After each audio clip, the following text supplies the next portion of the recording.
Okay, so hey guys, and welcome back to another Axel 72 video, and in today's video I'm going to be giving my prediction for the Moses Itauma versus Jermaine Franklin Jr. fight. And so if you are new around here and you haven't yet subscribed, please do so, like the video if you do indeed like the video, and feel free to join the Patreon as well. You can request any kind of combat sporting related content and I will try my best to get it out there for you guys. There's been a video of the co-main event of this card in Willie Hutchinson versus Ezra Taylor that was requested on the Patreon. So again, that's kind of the similar type of content you can request yourself, and I will, like I say, try my best to do it. Of course, the link will be in the description for that, and thanks for all the support which I've had on it so far.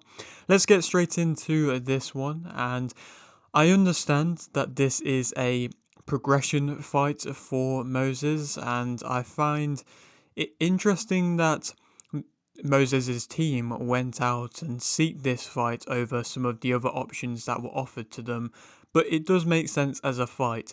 They were supposedly, from I believe what Frank Warren said, were offered multiple different fights. I think Hrgovic was one of the names. There was some other ones, again I can't remember all the names that he was offered, but a good kind of plethora of options for heavyweights, and instead they kind of denied all of them and said that they want Jermaine Franklin. And I mean, Frank Warren was like, that's not even an option. He wasn't even on the cards. So they literally had to go out there and try and find and seek, the management and who to speak to for Jermaine Franklin. And obviously it's come round as a fight and it's been made. But again, it's just interesting to see that they were so kind of set on fighting Franklin as a fighter, and it's very clear that Moses' coaches and his manager and things like that have got a very kind of keen plan and know what they want for Moses' progression. I mean, we've seen Moses turn down fights for, I think he got offered to fight Frank Sanchez for an IBF eliminator. I think he also got an offer to fight Pulev for the WBA regular title. I think he's turned down both of them previously. So again, it's very clear that the coaches are very much kind of dictating, or himself, if he is the one that's wanting to dictate it, kind of where he goes in his career, which I think is the best way to do it. And it's a nice thing to see that the fighter is having the control of his own career and what he wants to do, because a lot of the time the promoters, the matchmakers, all of these things have much more of a control, and the fighters just have to show up and be there and don't really get an option. Whereas Moses, because of the hype and the name around him, he's getting that option and the opportunity to, like I say, control his career the way that he wants to. And again, like I say, this does make sense as a fight in my opinion. Obviously, Itauma's rise has been very destructive and no one seems to be able to handle him so far, but talking about him going to fight Usyk, is an exciting conversation, but it shouldn't be nothing more than a conversation yet, I believe. Itauma can have another 3-4 more fights before he can really kind of start to consider a fight of that caliber, I believe. I think, not to say that he doesn't have a chance now of going and, beating possibly a Usyk or, a real top name. It is just a massive step up, and if he was to lose, it could definitely stunt his confidence. And again, he seems to be riding a real high, and that's good for a young fighter to have that confidence. I mean, we've seen someone like Anthony Joshua, who's, much older than Itauma, but, and, the same with Daniel Dubois as well. It did seem to kind of shatter their confidence a bit, losing to Usyk in such bad fashion. You don't want to see that happen to someone like Itauma, at this point in his career. Again, it would be a really exciting fight, and it could, end up with Itauma winning, but just the risk of that happening, you don't really want to see it happen just yet. So you want to, like I said, build their confidence and prove to everybody that they're available to be at that level and they're able to fight at that level and have success before they go in with somebody like Usyk, because he is just such a tough, unique test. So again, it's a fun conversation to have, but it's definitely something that shouldn't, be happening just yet. But this will be interesting to see if it goes into the later rounds. Of course, we haven't seen that happen yet so far going through the rankings for Itauma. And for Itauma last time out, to stop Dillian Whyte, somebody who had already beaten Franklin, possibly could suggest what might be happening here and what could happen here. Like I mentioned, the fact that Dillian Whyte, yes, quite a few years, I think it was 2023, 2022, beat Jermaine Franklin when he was undefeated. again, the fact that he was able to win that one, and then Whyte, came along and had a bit of time out and had a few lesser fights before fighting Itauma. Again, it was a completely kind of different version of of Whyte, really.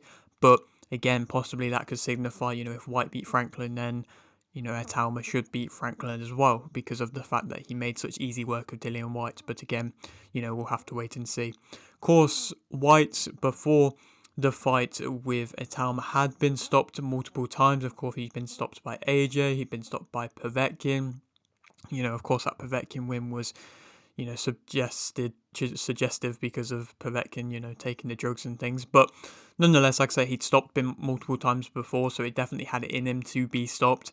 And of course, Itauma exposed that. And of course, Franklin hasn't been stopped, and he has been, and fought both Dillian Whyte and Anthony Joshua going all the rounds. Of course, Dillian Whyte wasn't able to go all the rounds with Anthony Joshua, but again, that was a different version of Anthony Joshua. That was Joshua coming off his losses to Usyk, which everybody, realised did have a big effect on him. And I mean, even now, he's not really looked the same fighter since. He's not really been as destructive since then at the kind of world level.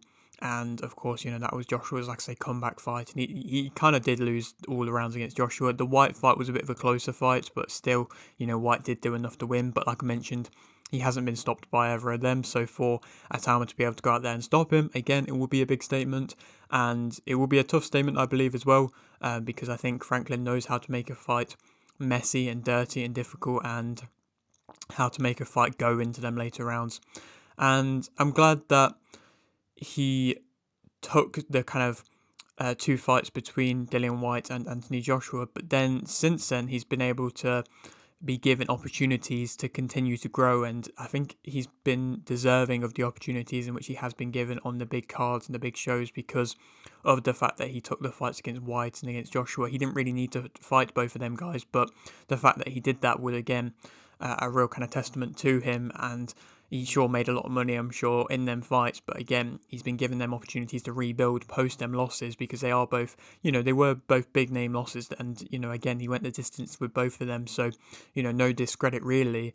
And again, I think he has shown some improvements in his more recent fights since then, not drastic, but some, where I think he's shown that he's a bit more than just a gatekeeper, at least at this level, but, I mean, if he does lose to Itauma, he could go back to that kind of gatekeeping type level. And, I suppose he could be seen as a bit of a contender at the moment still because of the fact that he's been able to have recent wins. But again, the wins in which he has had recently aren't bad. I mean, he, in his last fight, fought Ditchko on the Canelo Crawford undercard, which again was just a real big occasion for Franklin to fight on, and I'm sure he did get paid well for that as well. But I mean, it was a messy fight. A lot of people were saying it was quite a controversial fight and it should have gone in Ditchko's favour, but Franklin did enough to be able to get the win on the scorecards. And again, that was a fight in which could have been and was quite a tough fight, I suppose, to an extent, but he easily could have lost that fight. Ditchko was undefeated going into that fight, and, he was taking them tough tests, Franklin, and he's always been willing to do so. Again, the fact that he's fought Whyte, Joshua, and then undefeated fighters after that, he has been always willing to take these tests, and now he's taking the Itauma test as well. So, he really doesn't duck anybody. But again, like I said, that last fight was showing some kind of improvements. Of course, he did enough to be able to win, but it was a messy fight, and it wasn't, a nice on the eye, clean performance, and it's definitely something that's he's not going to be able to get away with in the Itauma fight, I don't believe, from what we've seen from Itauma in more recent times. To speak about both fighters individually, though, we'll start with Itauma. He's sharp, got fast hands, really good reflexes, snapping power, in which we've seen from him. He's accurate in the way that he does pick his punches is very impressive, and the way that he can still keep the accuracy through combinations is very impressive as well.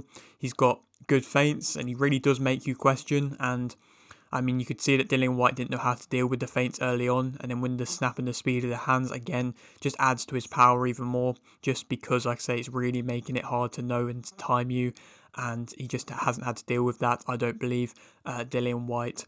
really ever, I don't think, in his career. And he's fought a lot of top guys. I don't think he's ever had to deal with somebody who's going to have that speed, going to have them reflexes, going to have them feints and that kind of real snapping power as to that of an Itauma. And I don't know if Franklin has either. I mean, Anthony Joshua put on a good test to Franklin and, was landing some good shots and did win clearly, but he didn't have the same kind of reactions. He didn't have the same kind of little feints, little movements, speed of hand. He wasn't as confident and as comfortable as well, and as sharp, and just landing with such good time shots as well.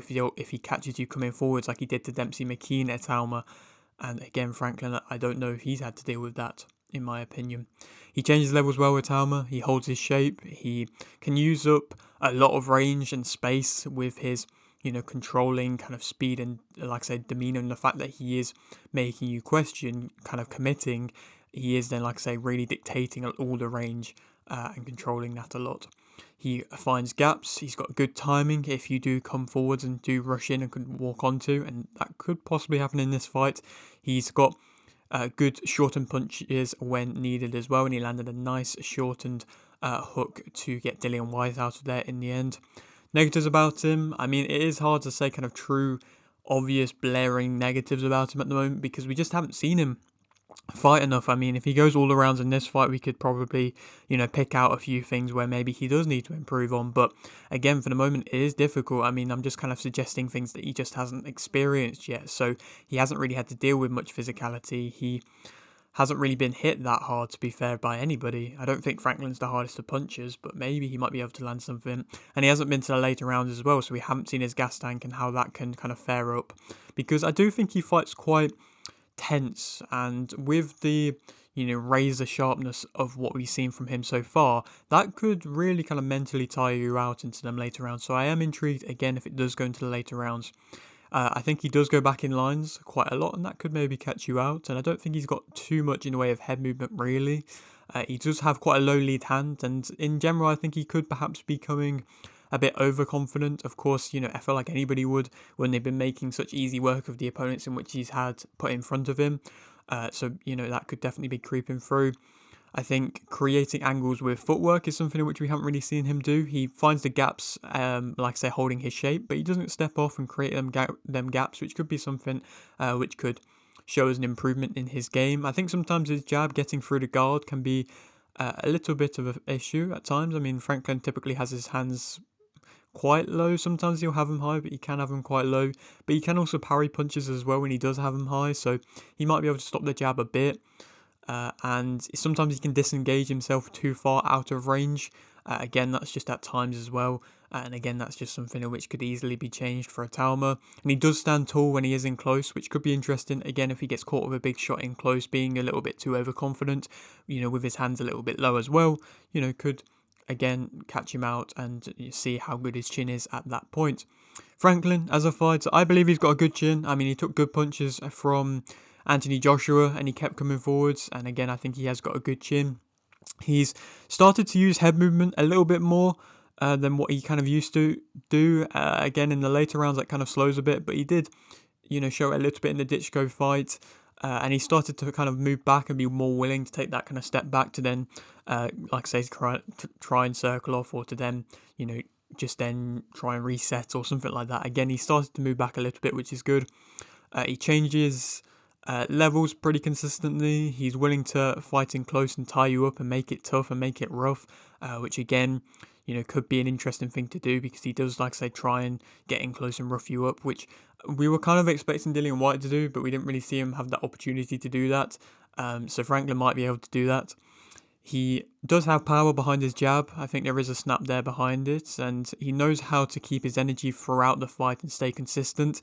He isn't really fighting at that high of a tempo, really, and he does have moments where he does switch off and when he does tie up as well, and he kind of regains energy through that. And so he is pretty consistent in what you see is what you get type of, performances from him. He's comfortable for the most part. He does seem pretty comfortable.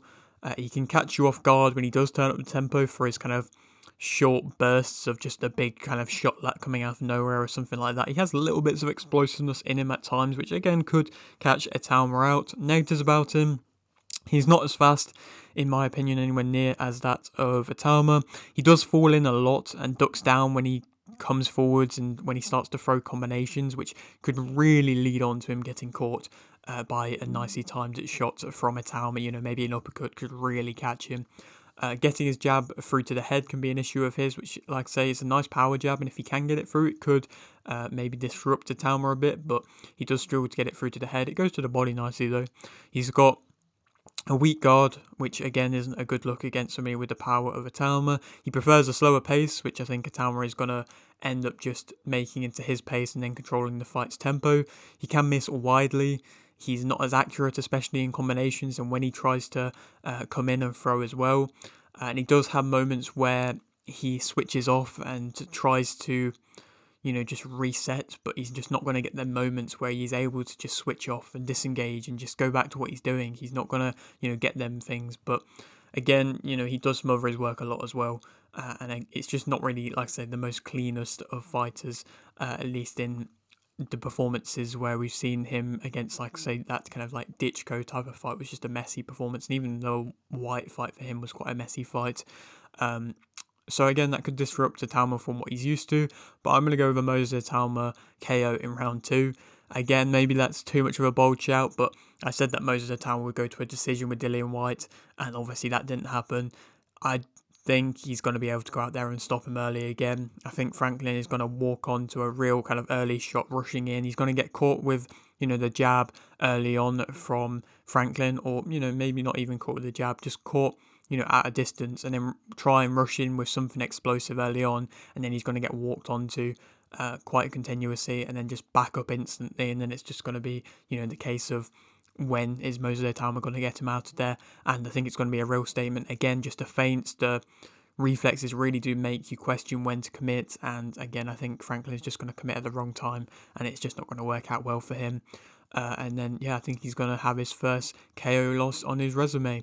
But for Itauma, I mean, again, that would be a great victory for him. And then who he can go on to fight next, I mean, there is, you know, names around there. Again, I would like to see 3 or 4 more fights before we see him in a real, you know, big world title fight, bar unless the WBA regular title is on the line again with Gassiev. I wouldn't mind seeing him fight for that world title, because that's not really a proper world title. So that Gassiev fight could happen. If not, something like an FNA Jagba could be a real step up, but that could be a fight after a fight, basically.